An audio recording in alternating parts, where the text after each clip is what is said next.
Parashat Vaïgash. Joseph éleva sa voix avec des pleurs. Les Égyptiens l'entendirent. La maison de Pharaon l'entendit et il dit à ses frères: Je suis Joseph.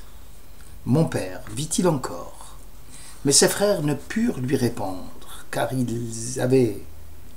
les avait frappés de stupeur. Il reprit: Je suis Joseph, votre frère, que vous avez vendu en Égypte.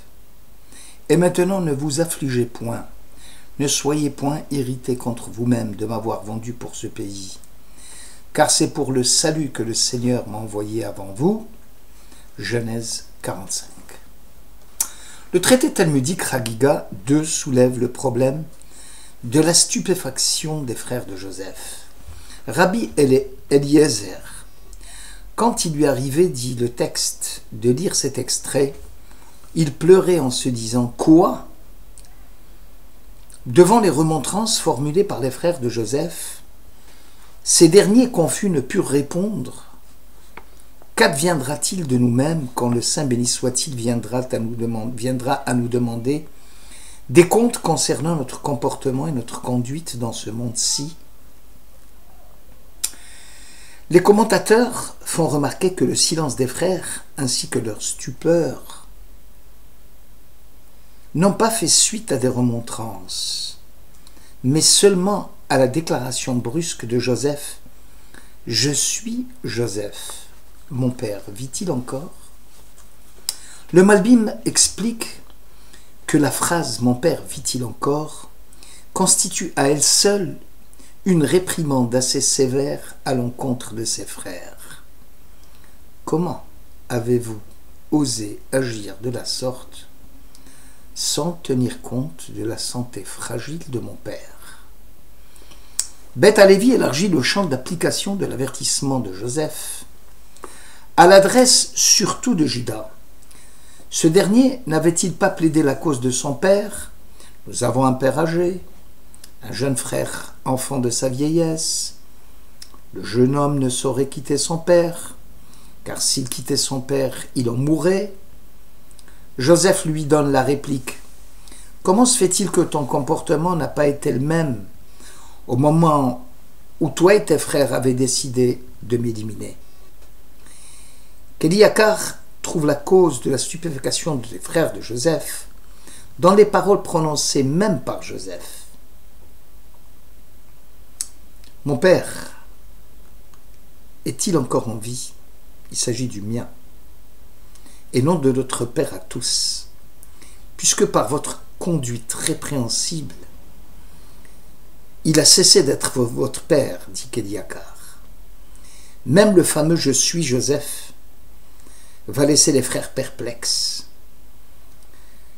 Joseph a omis de dire « votre frère ». Leur crainte était de voir Joseph mettre en sourdine les sentiments de fratrie à leur égard. Rachi ne parle pas de la peur qui avait envahi les frères, mais plutôt de la confusion, de la honte. Après avoir fait évacuer la salle, afin que les Égyptiens ne soient pas tous informés des paroles que Joseph allait adresser à ses frères, ces derniers étaient plus ou moins rassurés de voir Joseph pleurer. Toutefois, les mêmes frères avaient mauvaise conscience, ayant quelque chose de grave à se reprocher, tout en se sentant responsables de ce qui leur arrivait.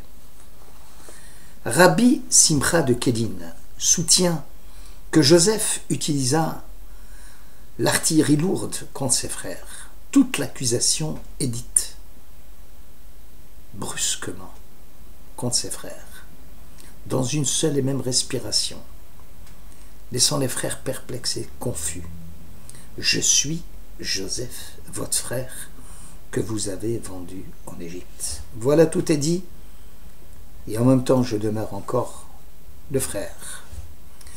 Sforno explique ou écrit à propos de l'ordre de Joseph: Faites sortir tout le monde d'ici. Nul homme ne fut présent lorsque Joseph se fit connaître à ses frères. Joseph avait été au courant de l'excommunication formulée par ses frères et qui frappait celui qui dévoilerait le secret de la vente de Joseph aux Ismaélites.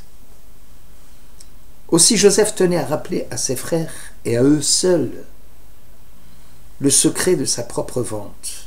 « Approchez-vous de moi » lancé par Joseph, avait le même effet, celui de dévoiler en silence le secret que les frères partageaient. Le Sfat Emet semble dire que Joseph félicite ses frères de l'avoir vendu, car c'est pour le salut que le Seigneur m'y a envoyé avant vous, comme s'il cherchait à les déculpabiliser, puisque les desseins mystérieux de Dieu s'étaient accomplis à travers cette vérité. Abrabanel soutient que ce n'est pas le hasard qui a voulu que Joseph descende en Égypte, mais que les frères ont été l'instrument entre les mains de Dieu pour accomplir le projet divin. Le Seigneur m'a envoyé avant vous pour vous préparer une ressource dans ce pays et pour nous sauver la vie par une conservation meilleure. Non, ce n'est pas vous qui m'avez fait venir ici, c'est Dieu. Aussi Dieu n'usera d'aucune sanction à l'encontre des frères de Joseph, suite à la dite vente. Bien que l'homme dispose du libre arbitre, souvent cette même liberté sera orientée par Dieu dans un but déterminé, précis. Les frères manifestaient de la haine contre Joseph. Eh bien, cette haine entraînera la vente de Joseph, dont l'objectif sera la mission de Joseph en Égypte en tant que messager du Très-Haut. Sifté Cohen relève dans les paroles de Joseph l'allusion à l'exil d'Égypte, qui les michria, une ressource, et les formée des lettres lamed et mem, dont la valeur numérique est 70.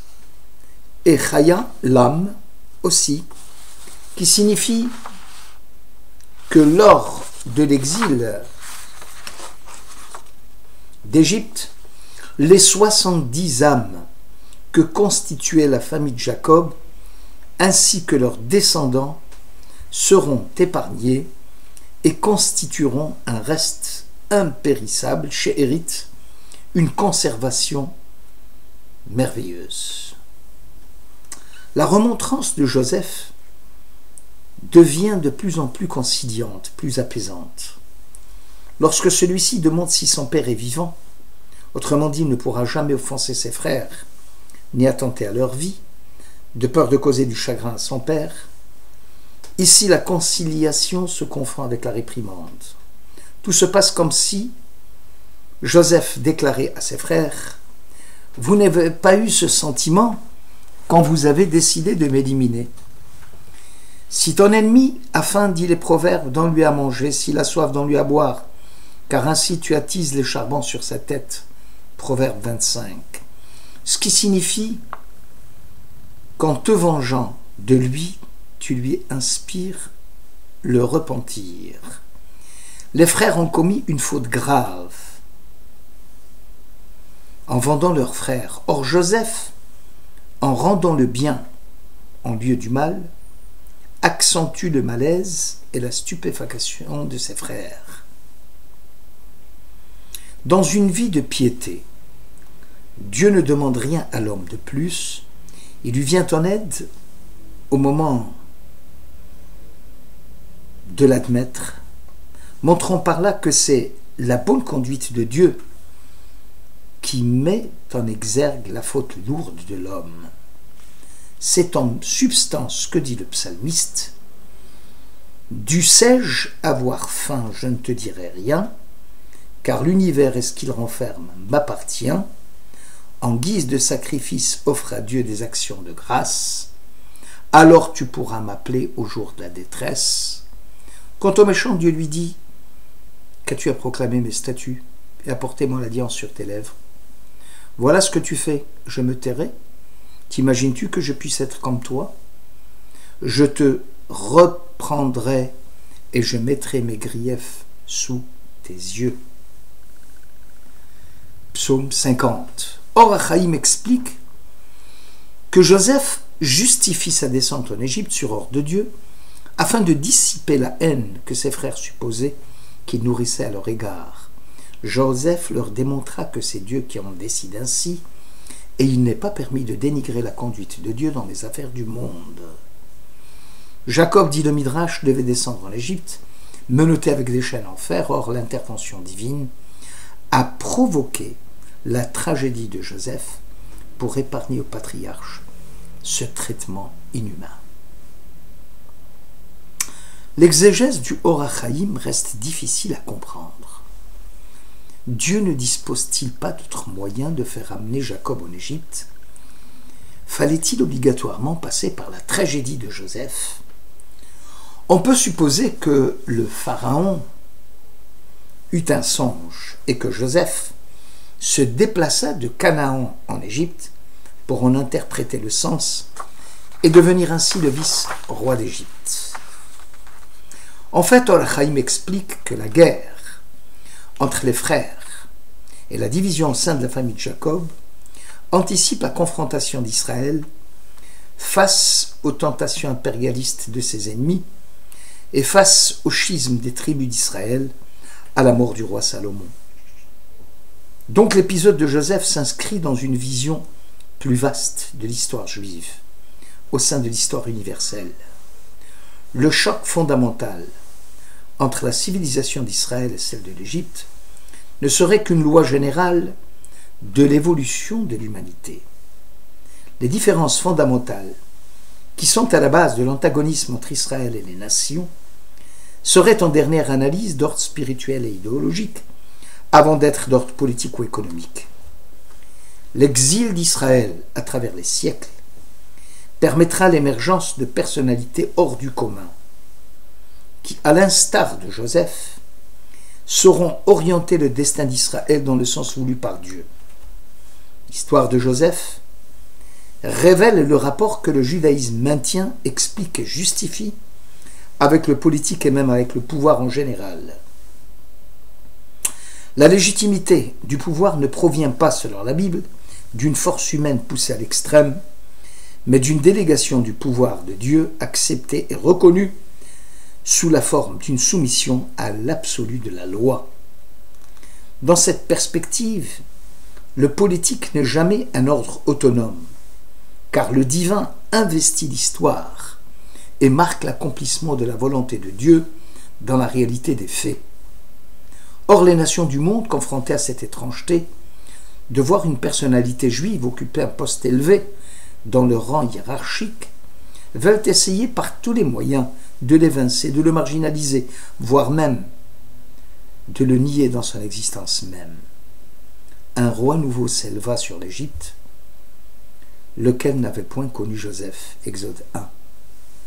Les nations y voient dans Joseph quelqu'un qui dérange, un élément perturbateur, un élément contre nature, qu'il va falloir réduire et tenter de détruire. La vision du monde et de l'humanité, formulée et renouvelée à travers l'épisode de Joseph, doit servir de base à notre génération, celle de la Shoah et du retour en Eretz Israël, afin que l'action de Joseph ne soit pas vaine, mais capable et digne à contribuer à l'avenir, parce qu'une nation qui, malgré des divisions intérieures, a toujours refusé de se soumettre à qui que ce soit d'autre que le maître de l'univers, et a refusé d'idolâtrer son égoïsme collectif, c'est là un témoignage indispensable au salut de l'humanité entière. Merci de votre écoute.